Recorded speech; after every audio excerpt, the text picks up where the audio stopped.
Yo, what's up guys? Cam here, and today I'm here with my buddy Jay Wong. He has a YouTube channel. What is it, Jay Wong? Jay Wong TV. Jay Wong TV, because TV makes it official. Yeah. And we're here in San Diego at one of my favorite surf spots. And Jay and I were talking just before this, and I wanted to bring Jay on because I think that he's a really good example of someone who was living a life that they weren't necessarily aligned with. They realized that, and they decided, you know what, I'm going to go out there and start discovering more about the life that I truly want to live. And that's such a big theme that we talk about here on the channel is you're quitting gaming, but it's not just quitting gaming, it's then looking at what do you really want to do? Why are you living? What's your purpose going to be? And how can you find new passions and align that with your work, your career, and so on and so forth. And I know Jay is doing so much of that.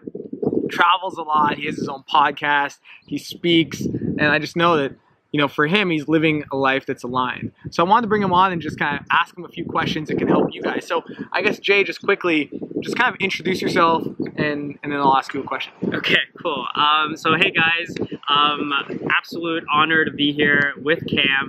I typically help entrepreneurs launch top-rated podcasts. I run my own top-rated podcast called The Inner Changemaker. The theme of that podcast is choosing legacy over currency. It's a topic that it's very stimulating for me to think about. It's a topic that I absolutely love. We've had some amazing guests on, people like, you know, Bob Proctor, Tucker Max, just some amazing minds. So like some of the greatest thinkers. I call them modern day change makers. And really it's just for me to kind of deconstruct what they're doing in their businesses and in their lives. How are they chasing their legacy, and why is that more important than just making money?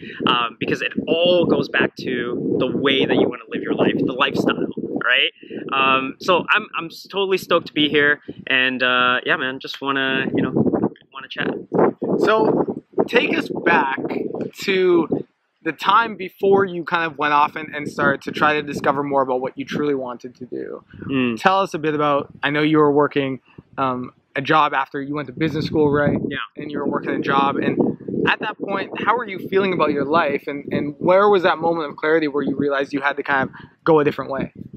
So I love this question because this was so okay, let's go down this route. So I remember I used to work for this company called Strategic Coach, and we were it's like a training coaching company for like high net worth entrepreneurs. And so guess what? We would do goal setting every like other meeting, right? It's just very natural for the company for people to just start talking about, oh, what books are you reading? What's your ambition? Where are you going to be in 3 months? Where are you going to be in a year?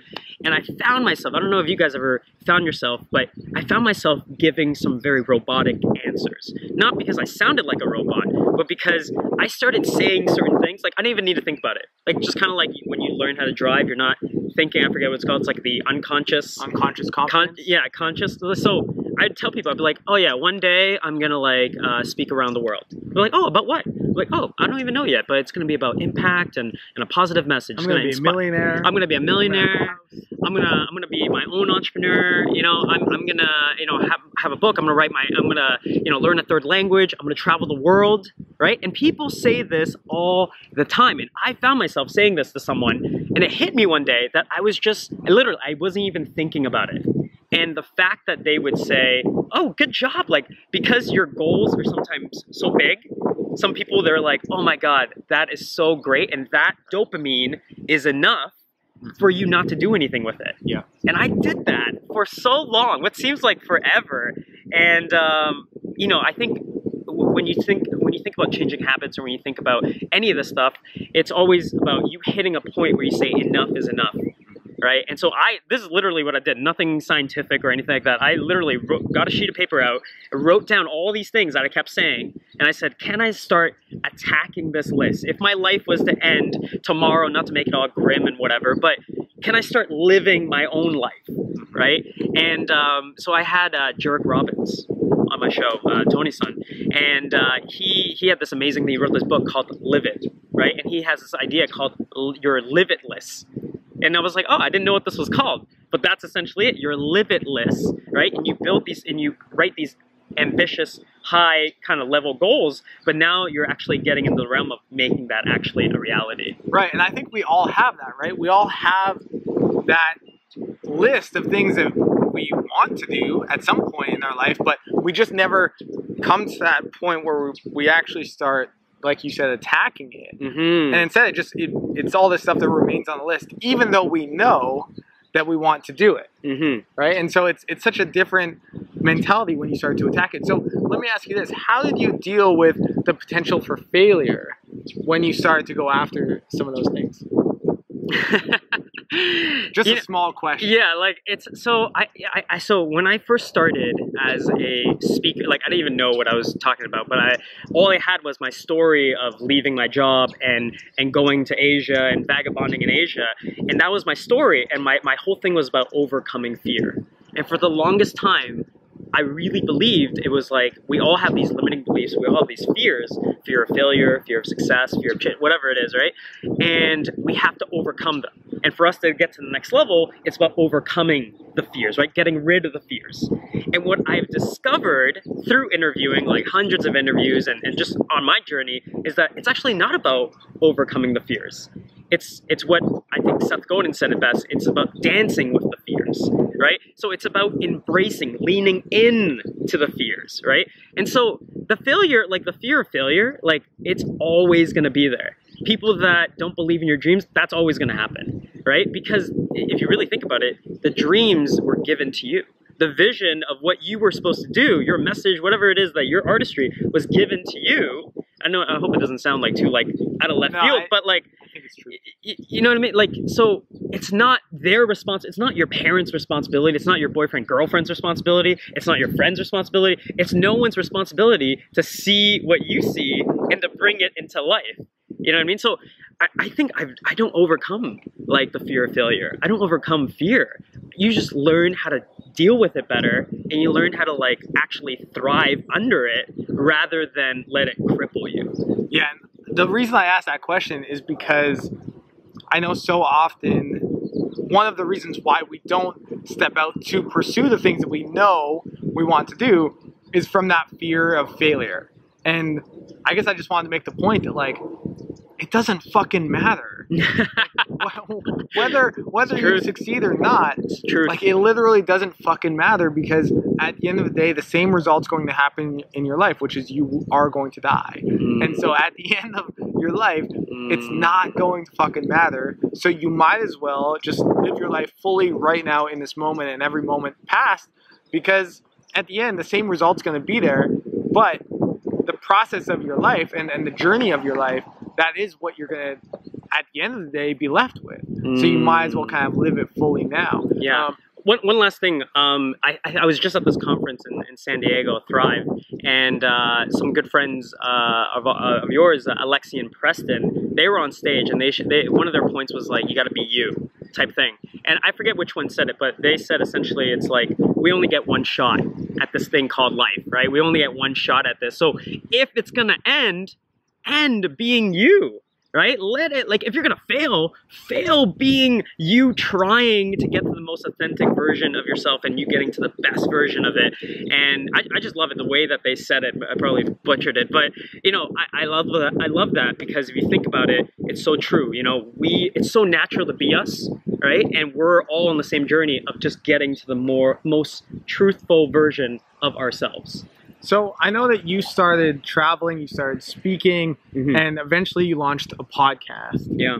And so how did that all come to be, and how did you kind of find, I mean, you have a YouTube channel, you hadn't, I imagine, started shooting videos before, and you learned all of that from the beginning. Yeah. So how did you kind of approach that, and why was it that you were able to start these new skills and not get overwhelmed? We're gonna move over this way, just a slight, because we're getting in the shade. So I think it's two things. One is massive action, and the other is momentum. Two M's.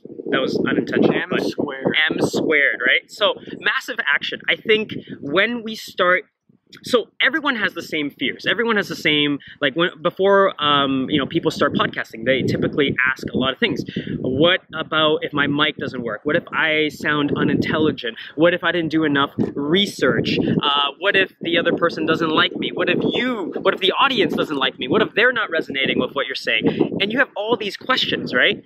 Here's the thing. When you ask better questions, you get better answers. And the only way to do so is by moving, is by taking massive action. Because now, let's say you make a commitment. You go, every week, guys, I'm going to put out one podcast episode. Now, the question is, how the heck am I going to put out one podcast episode every week? Well, I need a guest. Oh my God. Okay, so will you be my guest number 1? Will you be my guest number 2? Okay, how do I do an interview? I don't know. Turn on the camera and let's just do an interview. Let's see how bad it is, right? So now you're asking better questions and you're always going to get better answers. And the only way to do that is by massive action. I know that, it might sound simplistic, but so many times it's never about, I love Anthony Robbins. He says, knowledge is not power. But it's the application of knowledge. That is the power, right? And so massive action, that's 1. 2 is momentum, right? It's the law of inertia, right? Once something is in motion, it typically stays in motion, right? Think about the snowball effect, right? Might start really small at the top of the hill, but by the end of the hill, it's become this massive thing. So, so many times people are like, oh my God, you're doing so many things, you're learning all these skills, but we're learning them, I'm learning them as I develop, as I'm going, and I'm meeting people like yourself, I'm meeting people at conferences, I'm meeting people online on my community, and it's amazing to be able to get that feedback, be able to apply it, massive action, right? Take the feedback, apply it, and now you're at 2.0. Now, get the feedback again, apply it, now you're at 3.0. So you're constantly evolving, constantly moving. And I've never actually even said that out loud, but I think those are really the 2 key things that if you want to do anything in life, you apply massive action. So you're asking better questions off the start. You're not coming from a place of lack, scarcity, right? Of saying, oh, what if I sound stupid? What if all these things, like what if I'm not deserving?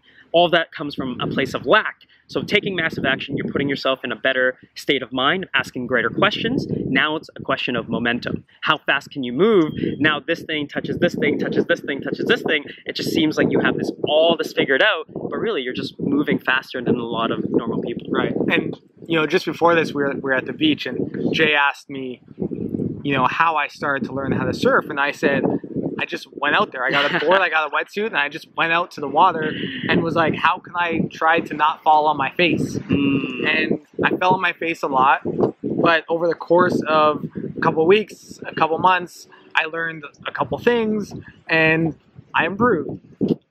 And the reason I share that is because so often when we want to learn something new, when we want to pursue something, we start with, I need to take lessons, I need to get a coach, I need to have a trainer, all this stuff. And that's just another form of procrastination. For me, I see so much value in coaches and programs and all of that for sure, absolutely. But that has to be a supplement or a complement to your action first. Not, you need these things before you start taking action. And so, I hope that helps you guys out, and I hope that some of the big themes that you take away from this are, massive action, using momentum, and gaining clarity through that on what you truly want to be doing. Because I know now that you're similar to me, you travel a lot. You're here in San Diego right now, and you're spending extra time around California just to check it out, and you're here with your girlfriend, she's shooting some drone footage, and you're designing your life to be exactly what you want to be. And a lot of cynics watching this might say, well, not everyone can do that. And the truth is that it's the people who are courageous enough to say, fuck that, I'm just going to do it anyways. They're the ones who get to live that good life. And so if you're watching this, I hope that you look at, where do you want your life to be? What would you want your life to be? And to have the courage to go out there and start making that happen. I'm an example of that. Jay's an example of that. And there are so many others too. And you can do it too. So Jay, where can people find you, and any last thoughts? So as you were talking there, I was like, if people only knew how hard like entrepreneur, like lifestyle people that like create a lifestyle. Whether you look at my Instagram or whatever, you're looking at my channel, you're like, oh my god, these guys are drone videos. They're not professionals, but like they're out all these places. They see you. You're traveling. I was like, if you only knew how hard all these individuals worked. And it's not about a thing of like, you know, who's working harder, but I know so many people that, you know, like for us, you know, all our meetings are in Eastern time. We're out here in Pacific. We're 3 hours kind of behind everyone, or ahead of them. So we wake up at 4 or 5 in the morning to do the morning calls in Eastern time zone. Like we've had like a full day before we even came out here to create content, right? And you gotta be able, like, you know, if all those things that you wrote down in your list of live it, you want to whatever, create drone videos, you want to go skydiving, you want to go travel the world, whatever it is, if you want all those things, then why not invest the time on making that stuff happen? It just doesn't make sense to me why you wouldn't put energy into making your own dreams happen. And yes, it's a lot of work, but you know, so is commuting for an hour to work every day and going to a job for 8 hours and going home, and like that's work too. And so it's just crazy, and that's why we get lit up when we hang out. We don't even hang out that often, but it's when we hang out with those people that are in alignment, right? You probably hear people say this, that are in motion, right? That are doing the things, and it's not even like they have to be like, you need some level of success and validation, but as long as they're moving and they're evolving and they're always improving, you know, they totally, you know, and we hope this really resonates with them. But those are just some of my last thoughts, like as you were talking, that, you know, entrepreneurs, like people work really hard to make this happen, but it's so worth it. Like, is that not worth it? You're gonna go work live hard your dream? No matter what. Exactly. Whatever you're doing in life, you're gonna work hard. So it just depends on whether or not you want to apply that to you working hard to create something for yourself, or working hard to create something for someone else. In which case, you have no loyalty, and you're still in a position where you don't necessarily get to live in alignment with what your values are and what you truly want. So you're gonna work hard anyway. So just choose which direction you want to work hard towards. Where can people find you? So Jay Wong TV, as you mentioned. I'll link everything below as well. Yeah, and all the social media, Instagram is really big for us. Instagram, YouTube is too. But if you guys want to hear some of the best interviews with some of the greatest minds, check out The Inner Changemaker, Choosing Legacy Over Currency. That is our theme. It's my baby, and it's a really great hub and just great value for everyone watching this. Yeah, and just to leave you guys with one thing, share in the comments what's 1 or 2 things on your live it list. What are 1 or 2 things that you want to do in your life? Share that in the comments, and we'll be in there checking them out. Really look forward to seeing them. Make sure you subscribe to Jay's channel, check out his podcast, and make sure that you say thanks for being here. Thank you to you for being here. I really appreciate you being here as well. And hit thumbs up, hit like, hit subscribe, all that good stuff, and we'll talk to you soon. All right, peace. Peace.